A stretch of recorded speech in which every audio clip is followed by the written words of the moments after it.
Bienvenue dans cette nouvelle édition du 7 minutes. Au sommaire, à Abobo Akeikwa, l'approche de l'Aïd el-Fitr crée une effervescence contrastée sur le marché.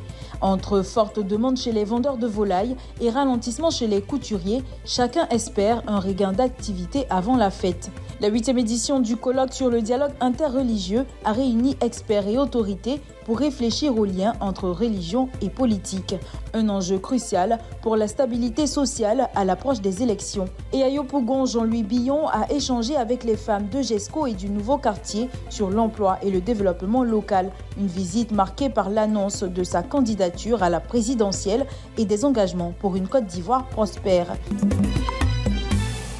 Alors que l'Aïd el-Fitr approche, le marché d'Abobo Akeikwa présente une ambiance contrastée. Si certains commerçants profitent d'un afflux important de clients, d'autres subissent un ralentissement notable de leurs activités.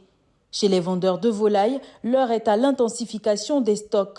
La forte demande pousse les commerçants à s'approvisionner davantage pour satisfaire la clientèle. La fête de Ramadan, on a prévu environ 1500 heures. Les premiers pondages. C'est 200 tassaba, un de 500 pour les chèvres. À quelques mètres de là, une autre scène attire l'attention. La longue file devant la faiseuse de henné, communément appelée le djabi. Les clientes patientent avec détermination. J'ai fait le djabi. C'est mon pari qui aime ça. D'habitude, j'ai fait, sans fête, j'ai fait. Comme c'est la fête là, je profite en même temps. En revanche, chez les couturiers et vendeurs de tissus, l'atmosphère est bien différente. Le manque d'engouement inquiète ces commerçants, habitués à voir leurs ateliers tourner à plein régime en période pré-festive. Au début, il y avait l'influence. Avec la fin, cette année, c'est un peu dur. Pour les années précédentes, c'était un peu intéressant. Cette année, c'est un peu dur. Cette disparité dans l'animation du marché reflète une conjoncture plus large, marquée par des difficultés économiques.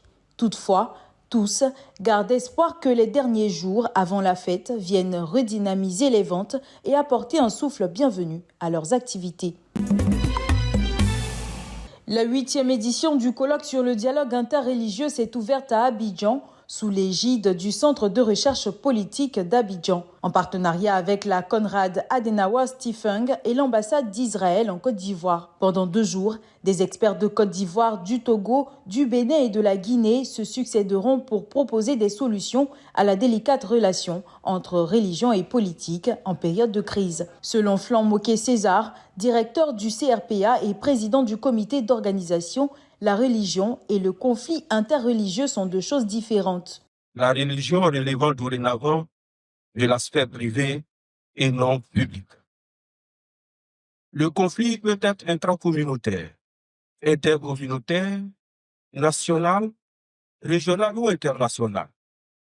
Il est souvent le fait de 2 facteurs essentiels: le pouvoir et la raréfaction des biens matériels et immatériels. Pour la ministre de la Solidarité et de la lutte contre la pauvreté, Belmont Dogo, ce colloque revêt une importance capitale pour la Côte d'Ivoire dans un contexte où la stabilité sociale et politique demeure un enjeu majeur. Aussi, engage les leaders religieux à prier pour des élections apaisées.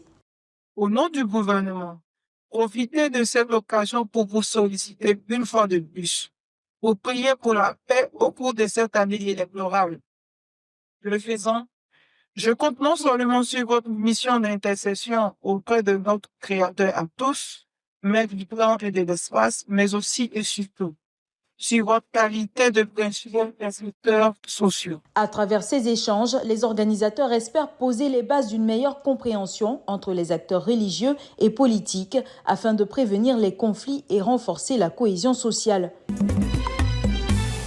Du riz et du sucre pour 110 familles musulmanes et chrétiennes de la commune d'Abobo. Ce don a été fait par le mouvement des jeunes d'Abobo à Nisankwa le 23 mars dernier. Objectif, manifester la solidarité des jeunes vis-à-vis des populations défavorisées en ce mois saint de jeunes musulmans et carême chrétiens. Je profite de cette occasion pour rappeler l'importance de continuer à entretenir ces liens d'amitié et de fraternité, même après la fin de ce mois sacré. Satisfaits de cet élan de solidarité, ces fidèles ont tenu à remercier les donateurs.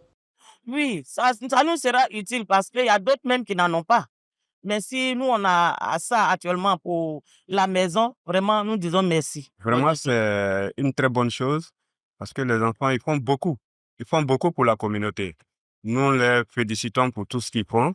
Débuté le 1er mars dernier, le Ramadan est l'un des 5 piliers de l'islam. Il commémore la période où le Coran a été révélé au prophète Mohammed, que la paix et le salut d'Allah soient sur lui.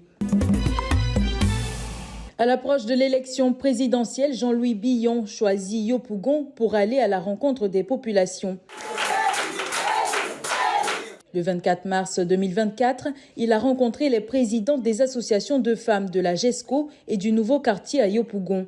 Lors de cette visite, il a écouté leurs préoccupations sur l'emploi des jeunes diplômés et le développement local. Ça veut dire qu'il y a un vrai problème. On dit que la vie est chère, c'est vrai. Mais celui qui n'a pas d'emploi, quel que soit le prix, ce sera trop cher pour lui.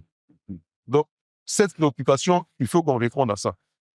Et moi, je dis, je favorise le nationalisme économique, la préférence nationale.